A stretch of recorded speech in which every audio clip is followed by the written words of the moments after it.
हरिहंत सिद्ध सोई उपाध्याय साधु सर्व अर्थ के प्रकाशी मांगलिक उपकारी है। तिनको स्वरूप जान रागते भाई जो भक्ति काय को नमाए स्तुति को उचारी है। धन धन तिन ही से आज सब आज भये कर जोड़े बार बार वंदना हमारी है। मंगल कल्याण सुख ऐसो हम चाहते हैं। हो मेरी ऐसी दशा जैसी तुम धारी है। हो मेरी ऐसी दशा जैसी तुम धारी है। हो मेरी ऐसी दशा जैसी तुम धारी है। क्षत्र चूड़ामणि नामक यह ग्रंथ 10वां लंब जीवनधर कुमार राजा बन गए। काष्टांगार मारा गया।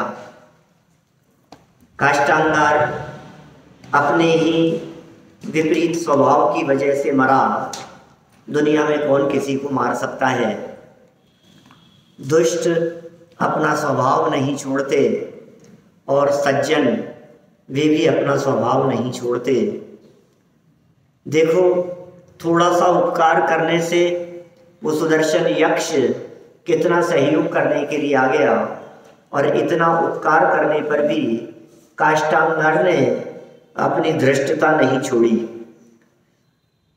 ये सब बातें कहते हुए वस्तु के स्वरूप को यहाँ बतला रहे थे कि भाई स्वभाव जैसा होता है वो उसे किसी के माध्यम से किसी प्रकार से बदला नहीं जा सकता है।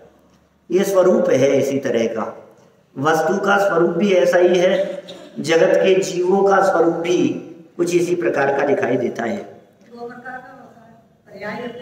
हाँ, पर्याय स्वभाव और द्रव्य स्वभाव। देखिए, अभी इसी संबंध में 496 नंबर पेज है और 52 नंबर का यह श्लोक है। वस्तु का स्वभाव अपरिवर्तनीय।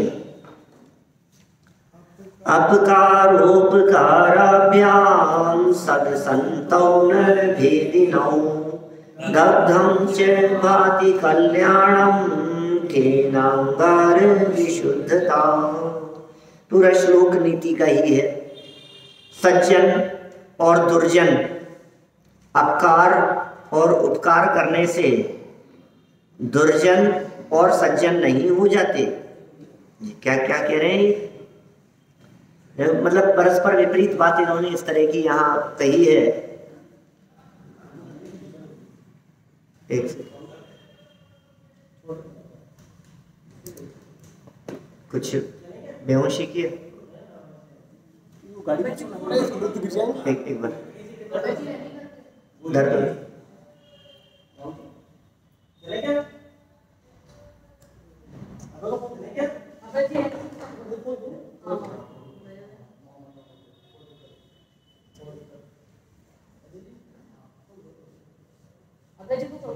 कुछ बोल पा रहे?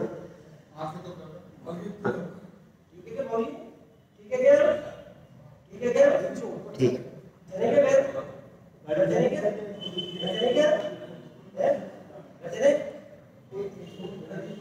अबे अबे भैया, हाँ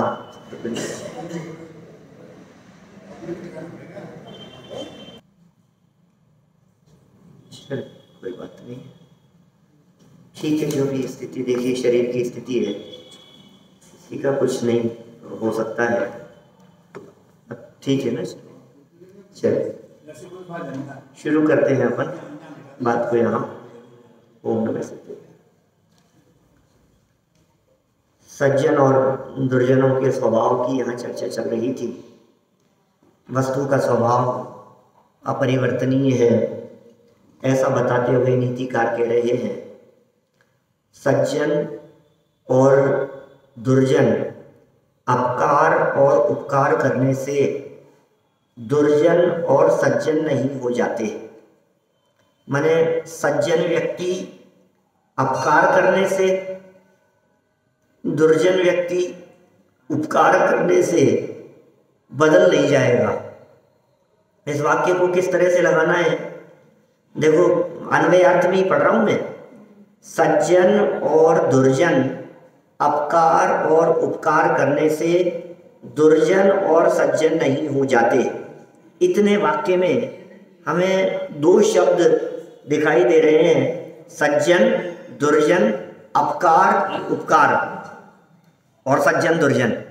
अब कैसे लगाना है इनको कि सज्जन व्यक्ति अपकार करने से दुर्जन नहीं हो जाते, दुर्जन व्यक्ति उपकार करने से सज्जन नहीं हो जाते। सज्जन व्यक्ति वो कितना भी उनका अपकार किया जाए, अपमान किया जाए, वे दुर्जन नहीं हो जाते। और दुर्जन व्यक्ति कितना भी सम्मान क्यों न करें तो भी वे सज्जन नहीं हो जाते।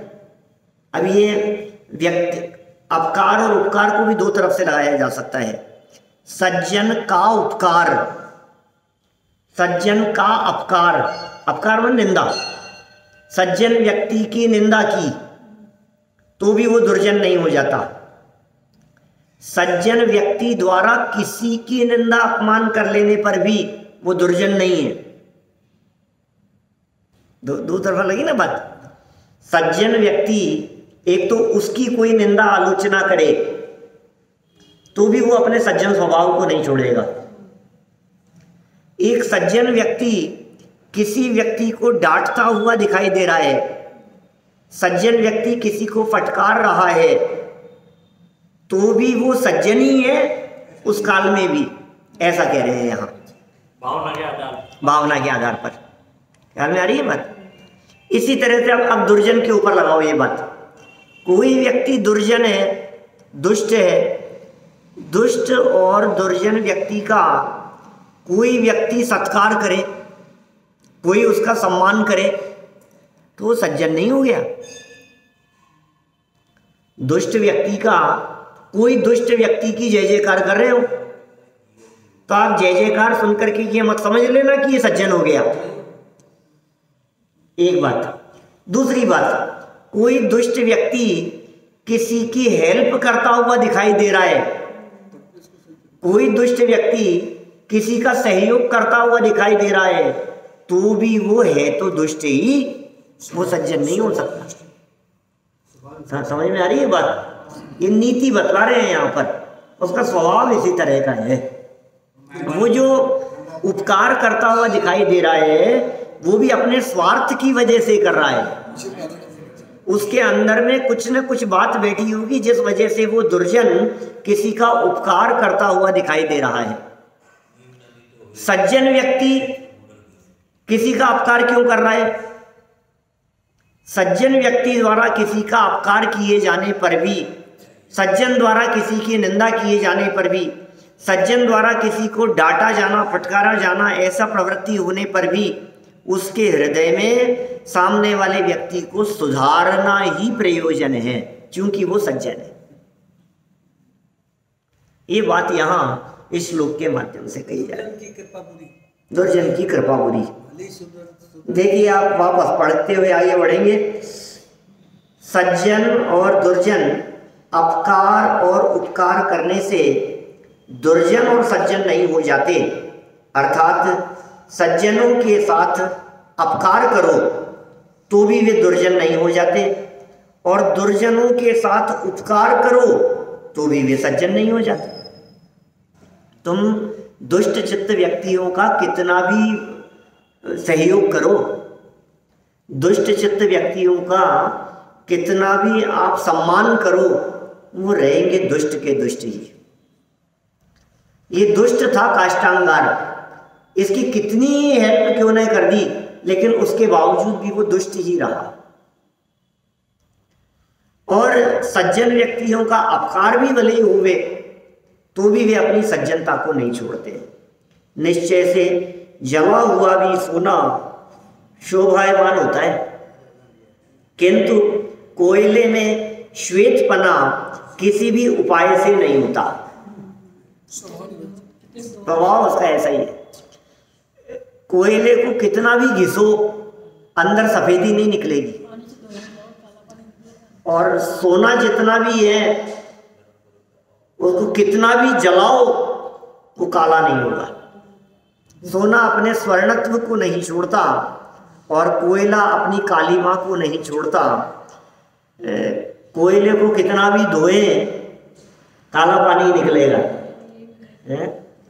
पानी उसका काला ही काला निकलेगा कि नहीं। अब तो थोड़ा साफ हो जाए, अब तो थोड़ा, अभी भी गंदा पानी निकल रहा है, अभी और धो, अभी और धो, अभी भी गंदा पानी निकल रहा है। आप ऐसा करते हैं ना कपड़े धोते समय, खूब साबुन लगा, अभी इसको धो रहे हैं, अभी निकल रहा है मैल, अभी निकल रहा है, और धो और धो। तो कोयले को कब तक धोते रहे कि वो उजला हो जावे, ये कभी नहीं हो सकता। चलिए नीचे देखिए, जैसे स्वर्ण तपाए जाने पर भी अपनी कांति और बहुमूल्यता को नहीं छोड़ता तथा कोयला किसी प्रकार और कभी भी अपनी कालिमा को नहीं छोड़ता, वैसे ही सज्जन मनुष्य का स्वभाव उपकार से और दुर्जन मनुष्य का स्वभाव अपकार से विपरीत नहीं होता, अर्थात बदलता नहीं है।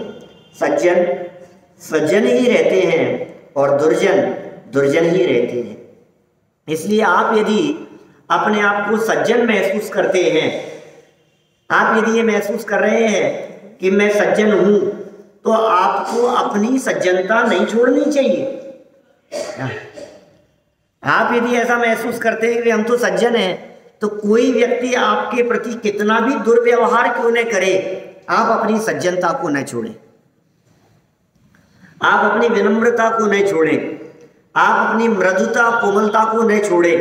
कोई व्यक्ति कितना भी आपके प्रति प्रतिकार क्यों न करे, कोई बात नहीं। वो यदि अपना स्वभाव नहीं छोड़ रहा है, मैं अपना स्वभाव क्यों छोड़ूं?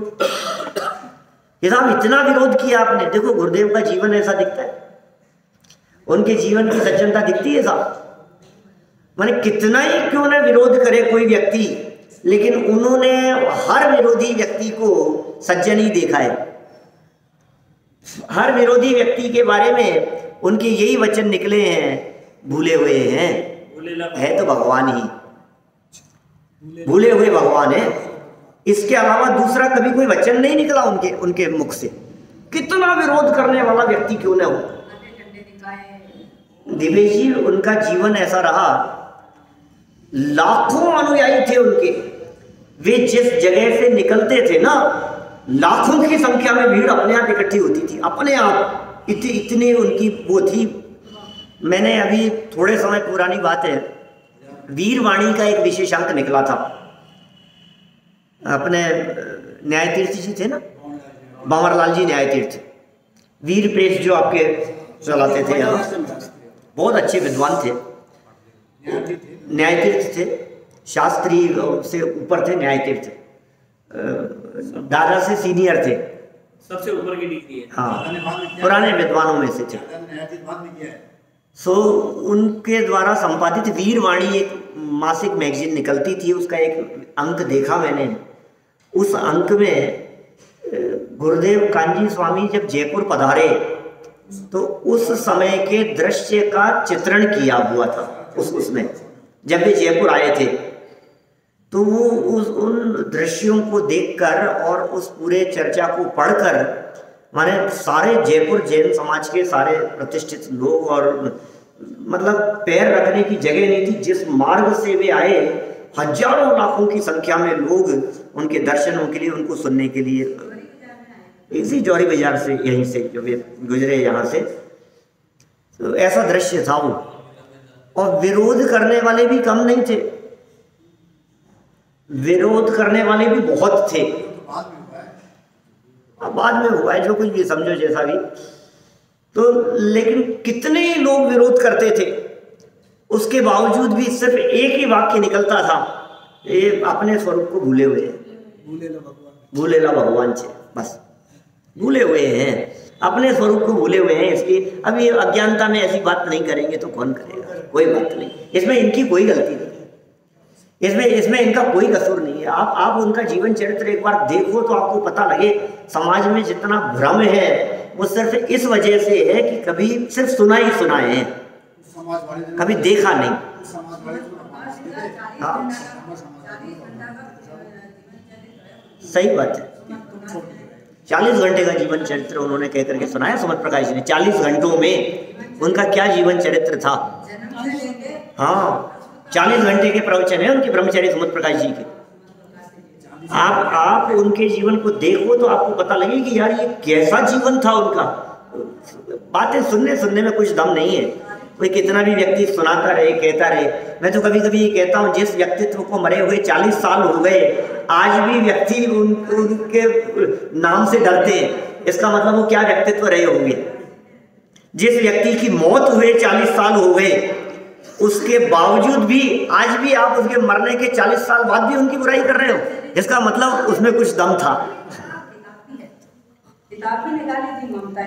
कोई बात नहीं, ये तो बीच में आ गई बात। सिर्फ इतनी सी बात महत्वपूर्ण है जो प्रयोजनभूत है कि हर व्यक्ति को सज्जन ही देखते थे। कभी कभी उनके मुख से एक शब्द भी कभी किसी के विरोध के संदर्भ में उनके जितने शिष्य थे अनुयायी थे जो आंदोलित होते रहते थे और उनके मुंह से एक ही वचन निकलता था भूले हुए। उन्होंने जब परिवर्तन किया ना, उन्होंने क्या परिवर्तन की घटनाएं कभी कभी अवसर मिले तो देखना पढ़ना सुनना। जो उन्होंने परिवर्तन किया श्वेतांबर मत से जब वे दिगंबर हुए तो इतनी प्रतिष्ठा थी उनकी उस संप्रदाय में जहां वे थे, साधु थे, वहां श्वेतांबर साधु थे। ऐसा व्याख्यान करते थे, ऐसा बोलते थे कि हजारों लोग उनको सुनने के लिए लालायित रहते थे, ऐसी प्रतिष्ठा थी उनकी। लेकिन उनके हाथ में जब ये दिगंबर संप्रदाय का समयसार ग्रंथ आया, टोडरमल जी का मोक्ष मार्ग प्रकाशक ग्रंथ आया, मुंह पट्टी लगाते थे, स्थानकवासी साधु थे, जब ये बात उनके हाथ में आई तो उन्होंने अपने गुरु से कहा उसी संप्रदाय में रहते हुए कि मैं तो दिगंबर धर्म अपनाऊंगा, यही सच्चा धर्म है। मना किया, खूब समझाया, उनके गुरु ने समझाया, लोगों ने समझाया। 12-13 साल तक स्थानकवासी संप्रदाय में ही मुंह पट्टी के साथ में और दिगंबर धर्मों का गहराई से अध्ययन करते रहे। और बहुत अध्ययन कर लेने के बाद खूब विरोध हुआ लोगों में, धीरे धीरे बातें चलती रही कि नहीं तुम दिगंबर शास्त्र पढ़ो लेकिन ये मुंह पट्टी मत छोड़ना और ये ऐसा समाज में प्रचारित मत करना, तैल का मत जाएगा, क्या होगा।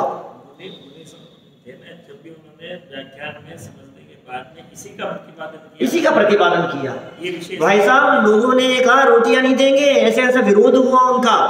आप क्योंकि सारे समाज में ऐसा वातावरण बन गया था, छोड़ करके चले गए वो अकेले। 2-3 लोग थे, लोगों ने मारने की धमकियां दी उनको, जान से मारने की। श्वेतांबर समाज के लोगों ने जान से मार देंगे आपको, बहुत प्रतिष्ठा थी उनकी बहुत। लेकिन सत्य एक बार समझ में आ गया तो उन्होंने सत्य की कीमत पर समझौता करना स्वीकार नहीं किया। और महावीर जयंती के दिन उन्होंने एक छोटे से गांव में जहां एक भी जैन नहीं था, जहां दिगंबर जैन नहीं था, जहां कोई नहीं थे, ऐसी जगह पर 2-3 लोगों के साथ में बंद कमरे में किसी एक व्यक्ति ने आश्रय दिया और उन्होंने कहा कि आप महाराज जी आप हमारे यहाँ रहो और हम आपकी व्यवस्था करेंगे। बंद कमरे में उन्होंने पार्श्वनाथ भगवान की एक फोटो, दिगंबर प्रतिमा, जो जिननाथपुरम की प्रतिमा है, श्रवणबेलगोला के पास में 1 किलोमीटर दूर जिननाथपुरम, वहां की पार्श्वनाथ भगवान की दिगंबर प्रतिमा की फोटो के सामने महावीर जयंती के दिन मुंह पट्टी उतारकर दिगंबर धर्म स्वीकार कर लिया। 2 जनों के सामने, बोलो आप। फिर बस अपना स्वार्थ, अपने कल्याण के लिए, किसी से कोई मतलब नहीं। बात कहते रहे, धीरे धीरे बात लोग आते रहे। 2 से 4 हुए, 4 से 10 हुए, धीरे धीरे। छोटा सा गांव था, कोई दिगंबर जैन नहीं था। दिगंबर धर्म को समझते नहीं थे क्या है, सिर्फ तत्व पढ़ा था उन्होंने। दिगंबर प्रतिमाएं क्या होती है, दिगंबर प्रतिष्ठा क्या होती है, दिगंबर धर्म का आयोजन रीति रिवाज किस तरह के होते हैं, कुछ नहीं समझते थे। फिर धीरे धीरे लोग उनकी बात तर्क करने लगे। 25 से 50 हुए, 100 हुए, 200 हुए, लाखों लोगों तक वो बात पहुंचती चली गई। दिगंबरों ने भी विरोध कम नहीं किया, क्या इसलिए भी विरोध किया कि ये तो श्वेतांबर साधु था, वो श्वेतांबर बना देगा, तुम्हें दिगंबर धर्म में आने नहीं देंगे। पता है क्या कहते थे वो, हमने दिगंबर धर्म किसी के कहने से स्वीकार नहीं किया है, हमने दिगंबर धर्म अंदर से स्वीकार किया है। हमें दिगंबर किसी ने बनाया नहीं है जो हमारे को दिगंबर बनने से कोई व्यक्ति रोक सके। क्या वहां साधु थे, यहाँ श्रावक हो गए। उन्होंने अपने आप को श्रावक से ऊपर कभी नहीं कहा।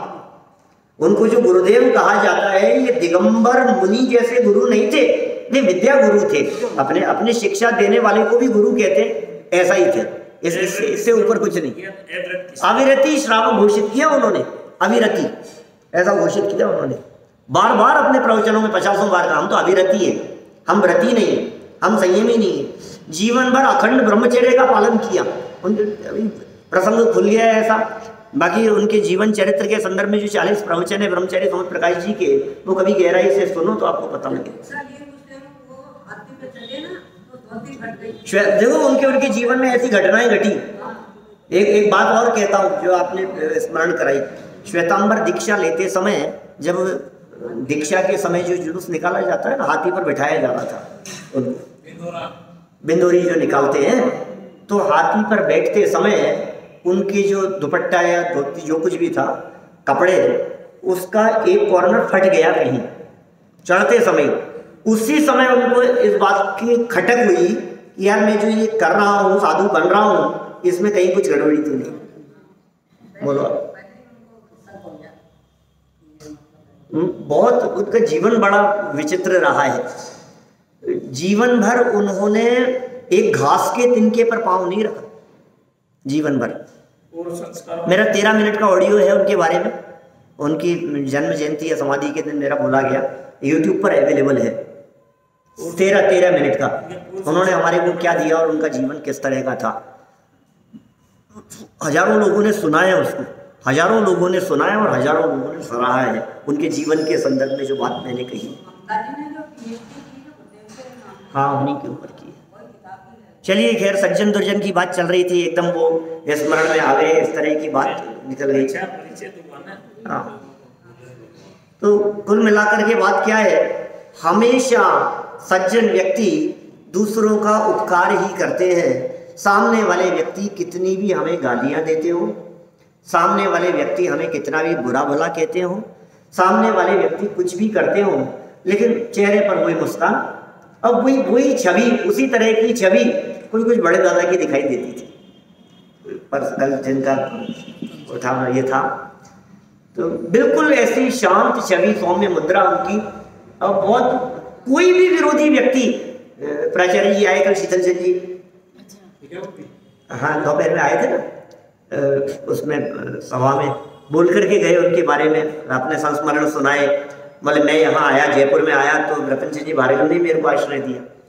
संस्कृत कॉलेज का प्राचार्य जब मैं बना, वे यहाँ के प्राचार्य थे, मैं जब वहाँ का प्राचार्य बना तो मेरे को बहुत राजनीति बहुत चलती थी, 50 लोग थे वहाँ, लेकिन रतन चंद जी भारगम साहब ने कहा कि आप चिंता मत करो, सारे विद्यार्थी अपने ही हैं, यहीं के पढ़ने के लिए जाते हैं, और तो कोई विद्यालय था नहीं। टोडरमल स्मारक की एक विद्यालय चलता था, उन्होंने बहुत संभल दिया, बहुत संभाला। आते भी थे, स्मारक भी आते रहे प्राचार्य जी, पहले से भी शिविरों में भी आते रहे, प्रवचन करते रहे और सब। हाँ, ये तो थोड़ा सा विरोध का वातावरण बन गया, बाकी ऐसे विरोध जैसी कोई बात है नहीं। कोई भी व्यक्ति थोड़ी भी समझदारी से बात समझे गहराई में जाकर के तो।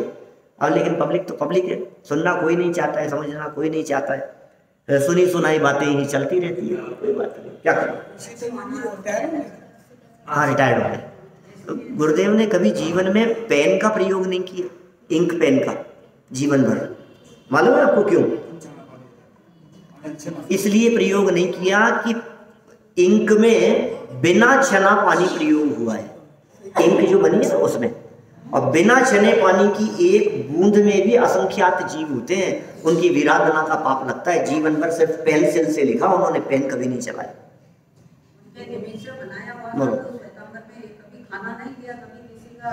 हाँ, बहुत अद्भुत जीवन था और अद्भुत बातें थी उनकी। देखिए यहाँ हम पढ़ रहे हैं, सरल अर्थ हमने यहाँ पढ़ा, विशेष अर्थ देखिए, वस्तु अपने स्वभाव मात्र ही होती है। वस्तु जैसे अग्नि का स्वभाव उष्णता है, यदि उष्णता का नाश हो जाए, उष्णता का नाश हो जाए तो अग्नि की सत्ता ही नहीं रहेगी। अग्नि कौन कहेगा? उष्णता का यदि अभाव हो जाए यदि उसमें, तो फिर उसको अग्नि कौन कहेगा? वैसे ही कृतज्ञता सज्जन का स्वभाव है, सज्जनों का स्वभाव है कृतज्ञता। यदि कृतज्ञता नहीं तो मनुष्य सज्जन कैसा? कृतज्ञता नहीं है, कैसी सज्जनता है? आप किए हुए के उपकारों का स्मरण नहीं करो तो ये कैसी सज्जनता होगी? दुर्जन के स्वभाव के संबंध में भी ऐसा ही समझना चाहिए, दुर्जनों के स्वभाव के संबंध में भी इसी प्रकार का हमारे को समझना चाहिए। धन से सज्जनता और दुर्जनता का संबंध नहीं है। नया श्लोक। कोई व्यक्ति सोचे जगत में ऐसा ही है, ऐसी कहावत चलती है, प्रसिद्ध है, सर्वे गुणा कांचनम आश्रयंती। समझ में आई क्या बात? ये बहुत प्रसिद्ध है सूक्ति, सर्वे गुणा कांचनम आश्रयंती। कंचन माने सोना, सोने में सारे गुण है, गोल्ड में। ये जगत में कहावत है। जैसे कहा ना, समर्थ को नहीं दोष गुसाई, क्या समर्थ व्यक्ति का कोई दोष नहीं है। इसी तरह से पैसे वाले जो व्यक्ति हैं उनमें सारे गुण निवास करते हैं। ये जगत में ऐसी प्रसिद्ध कहावत है। जिनके पास में धन है, जिनके पास में पैसा है, जिनके पास में संपदाएं हैं, वो सर्वगुण संपन्न है, उनमें कोई दुर्गुण नहीं है। ऐसा जगत में चलता है। ये यहाँ कहना चाह रहे हैं, लेकिन भाई जगत में कुछ भी चलता हो, सज्जनता और दुर्जनता का संबंध पैसे से नहीं होता। जगत कुछ भी कहे धनवान व्यक्तियों के बारे में, धनवान व्यक्तियों के दोष नहीं देखे, धनवानों की बुराई नहीं करे, क्योंकि वो पैसे से सबको दबा देते, वो पैसे से सबको खरीद लेते हैं, वो पैसा देते हैं, सब चुप हो जाते हैं। क्या तो पैसे वाले व्यक्तियों की भले ही कोई व्यक्ति निंदा आलोचना न करे, उनके उपकार की चर्चा करता रहे, तो भी एक ऐसा भी हो सकता है कि पैसे वाले सज्जन भी हो सकते हैं।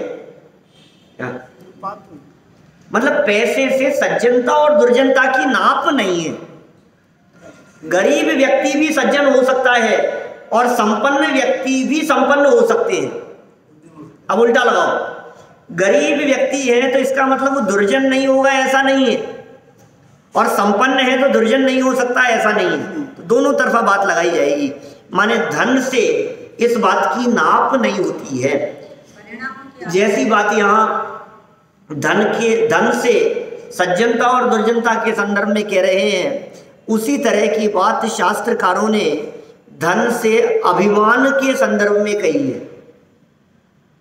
धन बहुत हो और अभिमान बिल्कुल नहीं हो, बहुत धन है अभिमान बिल्कुल नहीं है, धन कुछ नहीं है और अभिमान बहुत है।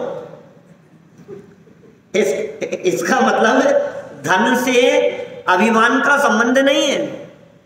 जिस तरह से धन वैभव और संपदा से घमंड का संबंध नहीं है, उसी तरह से धन वैभव और संपदा से सज्जनता और दुर्जनता का संबंध भी नहीं है। ये बात यहाँ इस श्लोक में कह रहे हैं। देखिए 53 नंबर का यह श्लोक है। रिक्ता रिक्त दशायां च सदसंतौ न भेदिनौ खातापि नदी दत्ते पानीयं न पयोनिधिः। धनी और निर्धन की अवस्था में भी सज्जन और दुर्जन भेदित नहीं होते।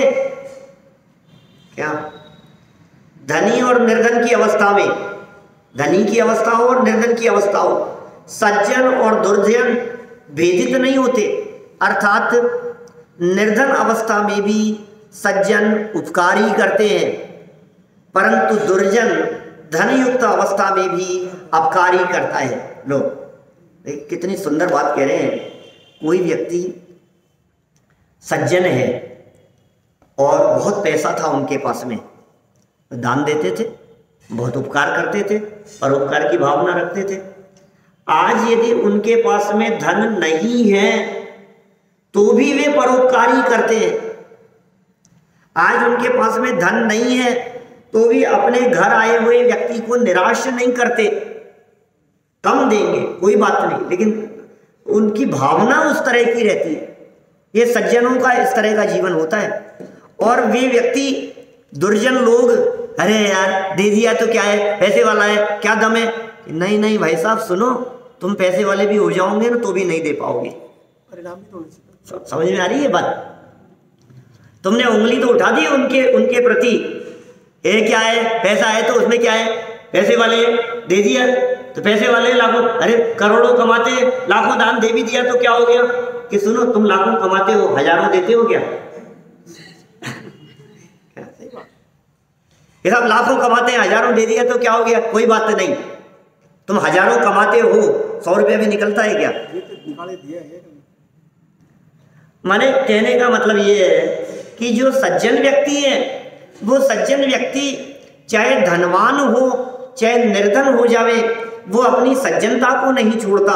और जो दुर्जन व्यक्ति है वो कितना भी संपन्न क्यों न हो जावे वो दुर्जन ही रहता है। ये बात पूरा का पूरा श्लोक, पिछला श्लोक भी पूरा नीतिकारों के अनुसार था और यह भी नीतिकारों के अनुसार कहा है। देखो बहुत सुंदर मार्मिक बात कह रहे हैं यहाँ आगे।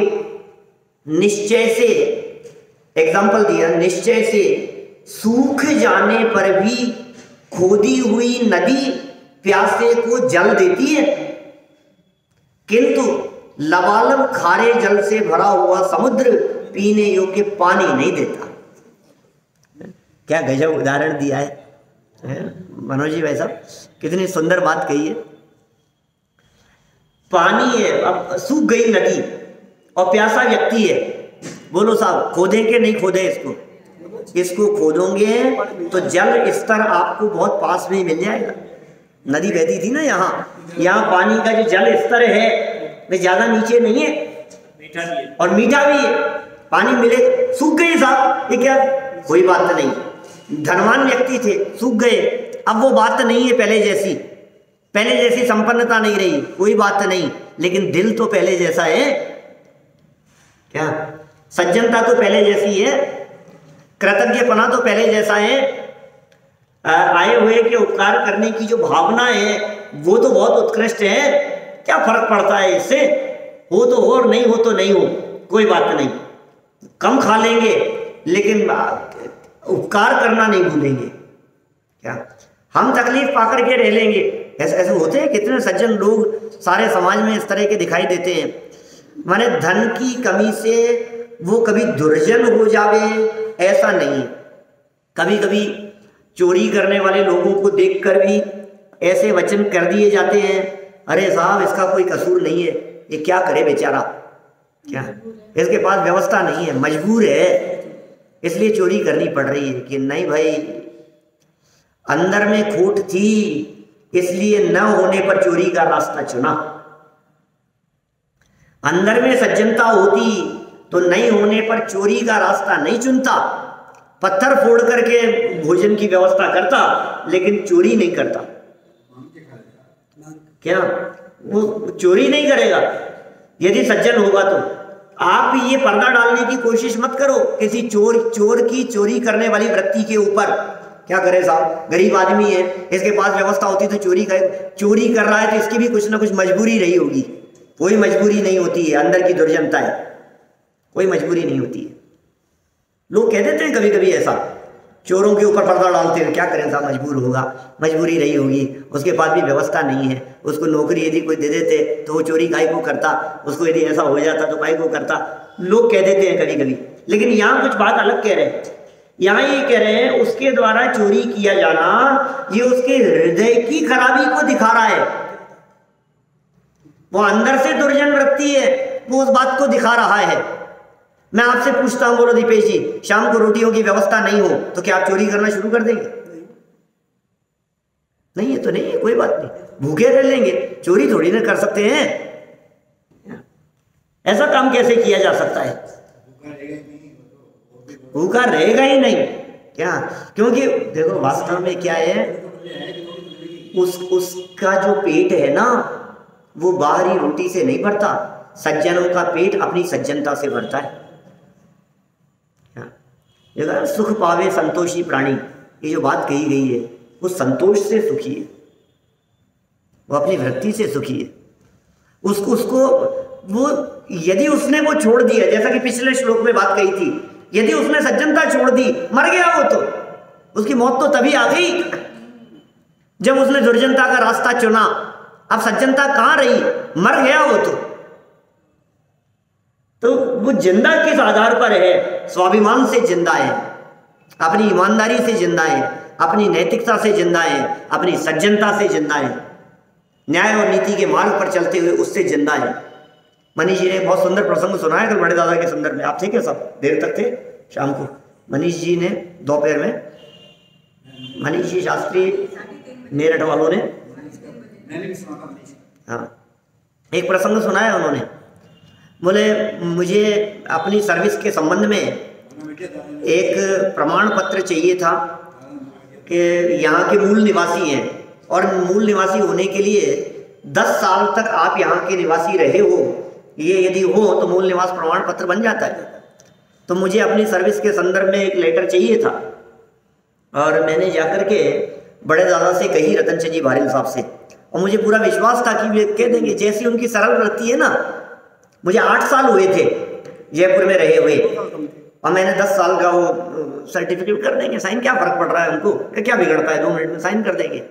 बहुत सरल व्यक्ति है, और उनसे जाऊंगे तो वो मना नहीं करेंगे, वो तुरंत साइन कर देंगे उस सर्टिफिकेट के ऊपर। मैं सर्टिफिकेट लेकर के गया उनके पास में, लेकिन उन्होंने जिस मुस्कुराहट और प्रसन्नता से वे साइन कर सकते थे, उसी मुस्कुराहट और प्रसन्नता से उन्होंने मना कर दिया कि मैं साइन नहीं कर सकता। मनीष जी ने कहा मुझे बुरा लगा उस समय बुरा लगा, लेकिन थोड़े ही समय बाद में मुझे इस बात का एहसास हुआ कि मैं कैसे सज्जन व्यक्ति से क्या गलत काम कराने जा रहा था।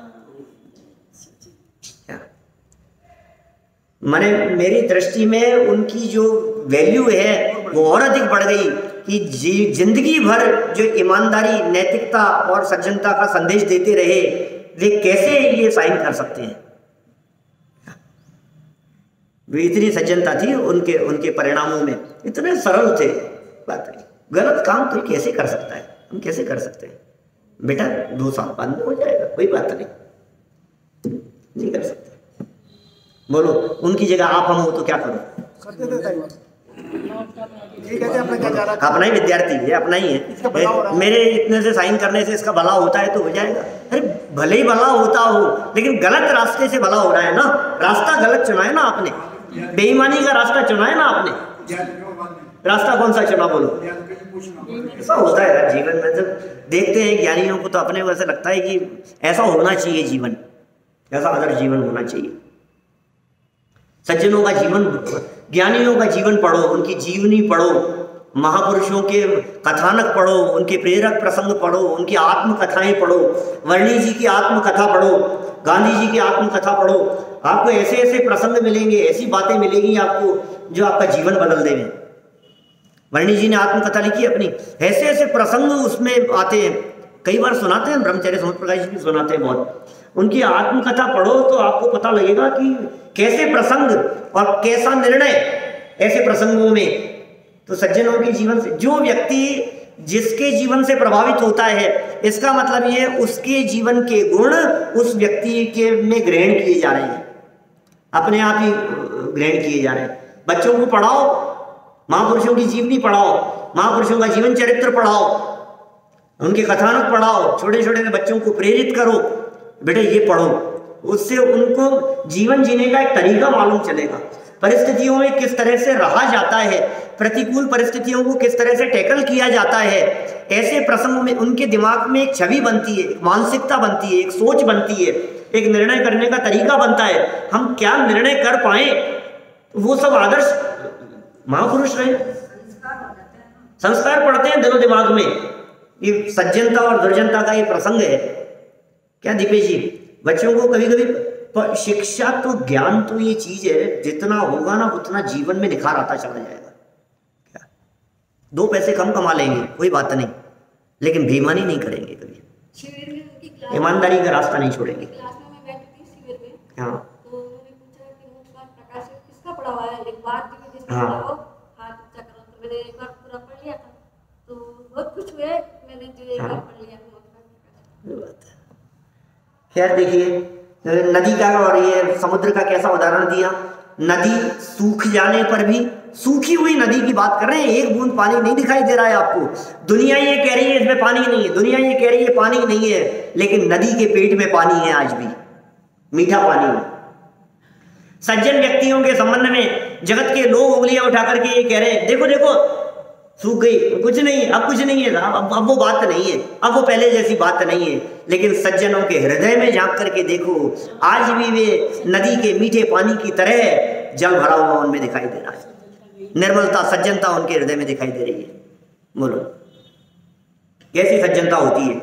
लेकिन अब उल्टा लगाओ, बड़े भये तो क्या भये, जैसे पेड़ खजूर, पंछी को छाया, पंथी को छाया नहीं, फल लागे अति दूर। पंछी नहीं, पंथी, पथिक, रागी, क्या पुराने छंद हैं, देखो पढ़े हुए कैसे कैसे। अब कोई भी व्यक्ति क्यों ना हो, बनारसी दास जी हो, कबीर दास जी हो, किसी का भी व्यक्ति का जो व्यक्तित्व रहे, जिनके जीवन चरित्र लिखे गए हैं, उनको पढ़ने की आदत डालो एक बार। आप पढ़ो उनको। मैं नहीं कहता हूं आप जैन महापुरुषों के पढ़ो, आप अजैन महापुरुषों के पढ़ो, जो जैन नहीं है उनके भी पढ़ो। व्यक्तियों का व्यक्तित्व कैसा होता है, उनका जीवन किस तरह का होता है। अपने यहाँ जैन महापुरुष भी कम नहीं है। रविन्द्रनाथ टैगोर का प्रसंग सुनाया था मैंने आपको 2-4 दिन पहले। बंदूक तान दी सामने से आकर के, कैसे कैसा जीवन होता है। वो कोई सम्यक दृष्टि नहीं थे, वो कोई ज्ञानी नहीं थे। प्रथमानुयोग पढ़ो, प्रथमानुयोग की कथाएं पढ़ो, रामचंद्र जी का जीवन देखो, भरत जी का जीवन देखो, चक्रवर्ती भरत का देखो, भरत बाहुबली की कथाएं पढ़ो, अपने महापुरुषों के द्वारा लिखे गए जो जीवन है, सती अंजना का जीवन पढ़ो, मनोरमा का जीवन पढ़ो, सीता का जीवन पढ़ो, द्रौपदी का जीवन पढ़ो, इन सबके जीवन चरित्र पढ़ो आप। वो 8 सतियां इनकी किताब है। क्या अपने अरुण जी की, प्राचार्य अरुण जी की पुस्तक है 8 सतियां, आप पढ़ो जरा उसको। ऐसे ही उन्होंने महापुरुष भी निकाली है, धन्य महापुरुष एक और पुस्तक है, उसको पढ़ो आप। कैसे कैसे महापुरुष, बोधि समाधि निदान है, जैन कथा संग्रह है, इतनी कहानियां हैं। बच्चों को लेकर के बैठा करो कभी कभी घर में, आपको मोबाइल जैसा आनंद आने लगेगा। क्या वो पुरानी, आप कभी कभी कम से कम 1-आध घंटा, आधा घंटा, 15 मिनट का समय फैमिली के साथ में इस तरह का होना चाहिए, जब घर के सब सदस्य मिलकर के बैठे। मैंने वो बतलाया था क्या उनका बादर परिवार का प्रसंग, जामनगर का। जामनगर में बादर परिवार है, विपिन भाई बादर, अशोक भाई बादर अभी कल कुछ वर्षों से अच्छे निकट के संपर्क हैं, बहुत संपन्न परिवार है साहब। अभी इंदौर के कार्यक्रमों की वजह से ज़्यादा निकट में आए। उनके 200 लोगों का परिवार है क्या, और प्रतिदिन रात को 9 बजे वो स्वाध्याय करने के लिए बैठते हैं, चर्चा के लिए। बड़े से बड़े हैं उनके घर में 99 वर्ष के क्या, और छोटे से छोटे हैं 2-4 साल के होंगे जो भी। बोले छोटे से छोटे सदस्य लेकर और बड़े से बड़े सदस्य तक एक भी व्यक्ति की अनुपस्थिति के बिना प्रतिदिन स्वाध्याय करने के लिए बैठते घर में। 200 नहीं है शायद, 60-70 लोग होंगे, ऐसा कुछ होगा, पता नहीं जो भी है। लेकिन वो प्रत्येक सदस्य उनके परिवार का प्रतिदिन नियम ही है, नियम से कुछ भी हो जाए हर सदस्य बैठेगा ही बैठेगा। मैं नहीं कहता हूं कि आप 1 घंटे का समय निकाल करके बैठे, आप 15 मिनट का समय निकाल करके बैठे, शुभम को साथ में लेकर के, बच्चों को साथ में लेकर के, मम्मी पापा पिताजी बच्चे सब साथ में लेकर के 15 मिनट के लिए, कुछ और स्वाध्याय नहीं, गहरा स्वाध्याय नहीं, एक कहानी पढ़ेंगे बस, साथ में पढ़ेंगे। 15 मिनट यदि पढ़ने में लगेंगे तो 15 मिनट पढ़ेंगे और 5 मिनट उसके बारे में डिस्कस करेंगे, उसके बारे में चर्चा करेंगे। तो कुछ नहीं, कोई उपदेश नहीं देना हमारे को, बच्चों को उपदेश नहीं देना। आप उपदेश देंगे, हो सकता है वो नहीं समझे, लेकिन आप यदि सिर्फ पढ़ो, निर्णय उनको करने दो, तो फिर देखो आप घर स्वर्ग दिखेगा आपको थोड़े दिन में। आपको ऐसा लगेगा कि हमारे घर से अच्छा कोई दूसरा घर नहीं है, ऐसा महसूस करेंगे आप। परिवार की रुचि थोड़ी सी कोई बात, अब ये तो थोड़े बहुत, अब थोड़ी जबरदस्ती बिठाना पड़ेगा पहली बार, फिर वो कहानी पढ़ेंगे तो मजा आएगा। अभी रस तो लगते से लगता है। मुझे बतलाइए, जब पहली बार 2 साल का था और आप उसको कुल्फी चटा रहे थे और वो मुंह ऐसे कर रहा था, बोलो तो आपने जबरदस्ती उसको कुल्फी चटाई थी ना, फिर क्या हुआ था दीपेश जी? फिर जब टन टन जब आवाज आई ना रोड पर चलते हुए, फिर तो दौड़ता हुआ गया वो कुल्फी वाला आया, मुझे कुल्फी खानी है, मुझे कुल्फी खानी है। तो अब यदि तुम ये सोचकर कि ये तो नहीं खा रहा है, जबरदस्ती मत करो, और तुम छोड़ देते, तो क्या वो जीवन में कभी कुल्फी का स्वाद चख पाता? हमें पता है ना ये चीज क्या है, हमें पता है ना ये माल कैसा है, हमें पता है ना कि ये माल जिसके हाथ में जाएगा, ये माल जिसके कर्णेंद्रिय के माध्यम से अंदर प्रवेश करेगा, उसे पसंद आए बिना नहीं रहेगा, क्योंकि माल में दम है। क्या बात अच्छी है, उसे पसंद आएगा ही आएगा। अब वो नहीं सुन रहा है, नहीं पढ़ रहा है, तो एक बार उसको चखाओ तो सही, उसे दिखाओ तो सही। लोग आते हैं ना ये सेल्समैन बेचने वाले, पता है क्या करते हैं? भाई साहब देख तो लो, देख तो लो। आप क्या कहते हो संजीव जी, एक बार देखो क्या माल में दम होगा, पसंद आएगा ही भाई साहब। ये माल है हमारे पास में, और सच में ये हमारे गुरुओं की कृपा से हमारे पास में जो माल मिल गया है, ये वीतरागी तत्व ज्ञान, ये जैन शासन, ये जनवाणी की चर्चाएं, ये वेद विज्ञान की बातें, ये कुछ बहुत अपूर्व बातें हैं। ये जो हमारे को मिल गई है, जो माल हमें मिल गया है, ये ऐसा माल है कि किसी भी परिस्थिति में चले जाएं, हमें कोई विचलित नहीं कर सकता है। परिस्थिति कितनी भी प्रतिकूल हो, लेकिन मन हमारे कंट्रोल में है, मनस्थिति हमारे साथ में है। हमारा ये जो तत्व ज्ञान है, इसका प्रभाव है, ये जिसके हृदय में जाएगा, उसका हृदय पवित्र हुए बिना नहीं रहेगा, उसके हृदय में निर्मलता आए बिना नहीं रहेगी। और जिसका हृदय पवित्र होगा, निर्मल होगा, उसका जीवन पवित्र होगा, उसका भविष्य फ्यूचर उज्जवल होगा, और अल्पकाल में वो पवित्रतम अवस्था की प्राप्ति कर लेगा। तो हम जितने पवित्र हैं, उससे अधिक और अधिक पवित्र होते हुए अपने जीवन को निर्मल करें, और अल्पकाल में उस सिद्ध अवस्था की प्राप्ति करें। इसी भावना से मैं बात को यहीं विराम देता हूँ। ये पंक्तियाँ तो मैंने पढ़ी ली थी, कल कुछ और चर्चा करते हुए आगे बढ़ेंगे। ओम।